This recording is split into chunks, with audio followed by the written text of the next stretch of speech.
What's up, ladies and gentlemen? Aoshi here, and today we're kind of doing this out of order because the Rivals Diorama event is live, but I wanted to do this beforehand and, well, simply real life got in the way, so I didn't get a chance to, but we're doing this now. We are doing a behind the scenes and sort of breakdown of the AMX-015R Valkyrie, which is essentially, it's a Geymalk chassis, but you know, we're going with some lines and some other things, and I wanted to kind of go behind the scenes of why it built this as sort of the way it is, and you know, why the Geymalk and not something else, and vice versa, because I know a lot of people have already kind of have this perspective that because it's got some really unique hands and fingers that it can't hold anything. Well,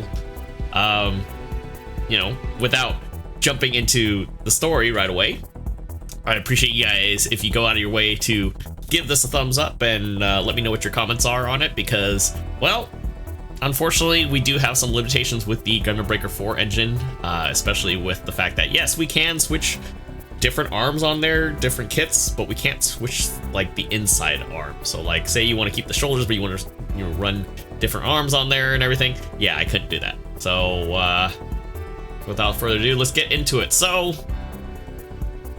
the Geymalk being a newer unit of DLC 2 for Gundam Breaker 4, I kind of knew already I wanted to use parts of it. I think the reason why I stuck with the Geymalk head to begin with is that it heavily reminds me of the Zaku 3 head design, and then we just threw some extra ornaments on there.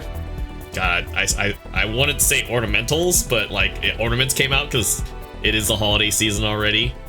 So that's why we kind of got this weird, unique looking crest going on, kind of giving it that sort of Geymalk flair. Even though this is the Barzam horn back there, we wanted to kind of give it some, you know, different flair to it, just so it's not just that by itself. Of course, with the ornamental sort of design, we got some gold leaf float motif going on there with the head. Now, this is the first time in a long while since I've rolled out this paint. The last time I did something similar to this paint scheme, I actually painted a MG1100 scale Sinanju in this color. So that's why we're using this sort of, I forgot the actual CSI Krios code for this metallic violet, but it's out there. It's probably pretty accurate to, you know, to what it's rendered in game here.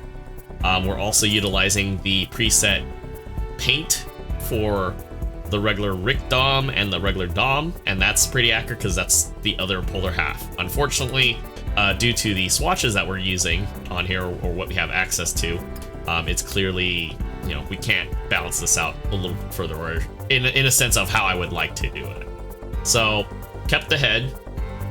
Going into the body, the reason why I went with the Sazabi, even though, say, theme-wise, I think, you know, with that mindset, I was going for a sort of Advance of Zeta aesthetic. I stuck with it because I think the lines for the Sazabi kind of floated pretty well, or they flowed really well, when you compare it to a lot of the Xeon and Neo Xeon designs of the mid 0080s going into the early 0090s, and, you know, Char's Counterattack, you know, going into Unicorn and so forth. They kind of fit that aesthetic. So I kind of stuck it out and kind of paired it together, because if I threw anything else, like the Dovenwolf, which we did use parts from as well, which I'll get into later, the chest piece didn't quite connect everything well, and it kind of threw the sort of design off a little bit, so I kind of kept it that way.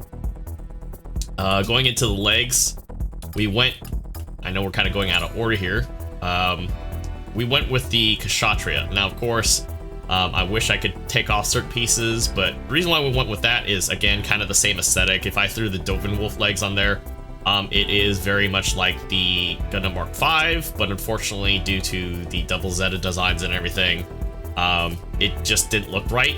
I wanted to kind of be meaty, but also kind of flowed line-wise aesthetically, kind of like when you look at like cars and they modernize stuff. It's, yeah, they want to change stuff, but there's a certain sort of heritage that kind of goes along with it. I would say Gunpla mobile suits are kind of the same thing, especially if you are kind of kit bashing them together. Same. So, like, yeah, that's why we went with that. So you can kind of see like the leg thrusters are very double Zeta-esque, very similar to even the Dovenwolf, but it's just we got the extra pointy bits that are kind of more synonymous with the Kshatriya, but if we could kind of take extra pieces off, I think we can, you know, it would work really well. It's just, unfortunately, we don't get that option, I think, with that case here. Oops, actually, wait a minute. Oh yeah, it only takes the knees off, so that's not gonna happen.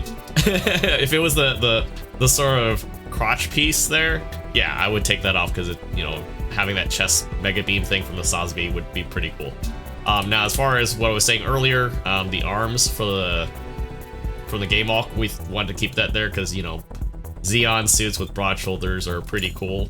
Unfortunately, because we're using the Geymalk arms, we get to keep the hands too. So unfortunately, not much I can do about that.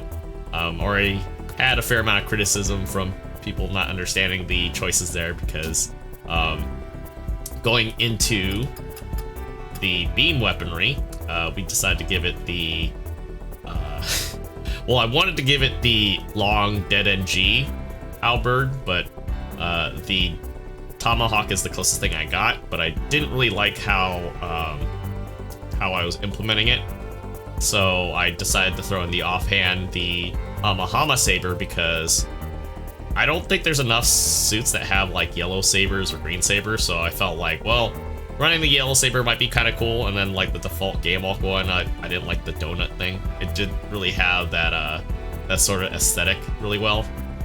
Granted, I know it seems kind of pretty dang near impossible for it to actually hold on to the saber, but it's a unique handheld design, and I think it would work pretty well with this suit. If they did like a modification kind of similar to how the Goof has machine gun hands, but it still can manipulate certain handheld weapons, obviously. But unfortunately, I know it's like, oh yeah, it's another saber. I'm like, well, that's the thing. It's not like I can get the parts that I wanted to if I could just buy them.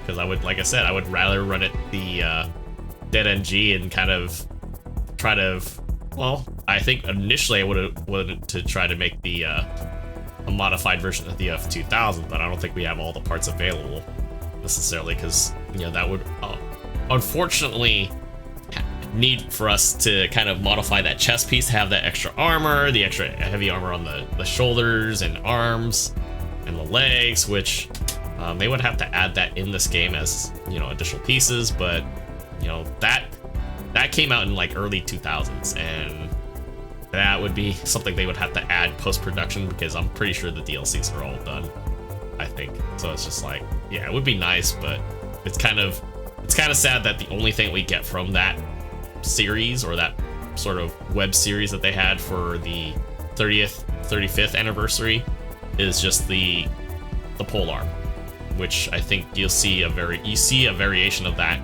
with like the Ifrit DS in Gundam Battle Operation 2. So that's the reason why we went with the Dryson axe instead, because that was pretty much the closest thing I'm going to get to in that regard.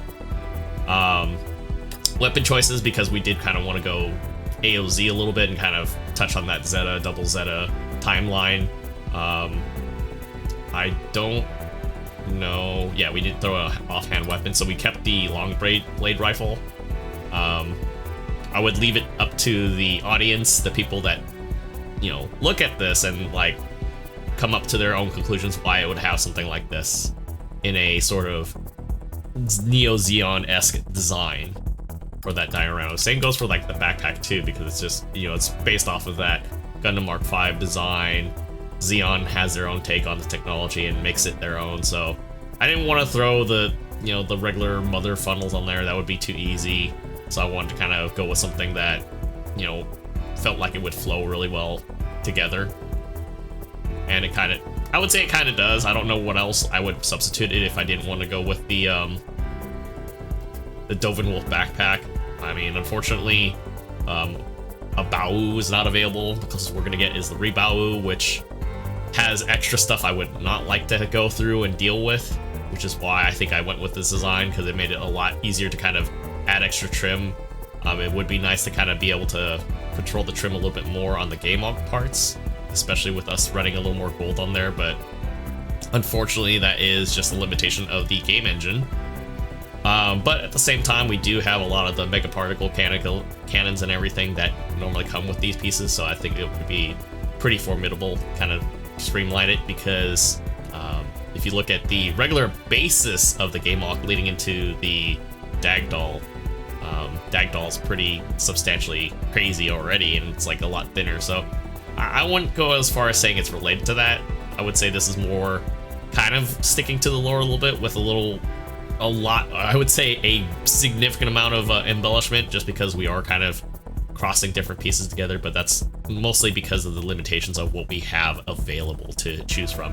So just to reiterate before we close out on here, we do have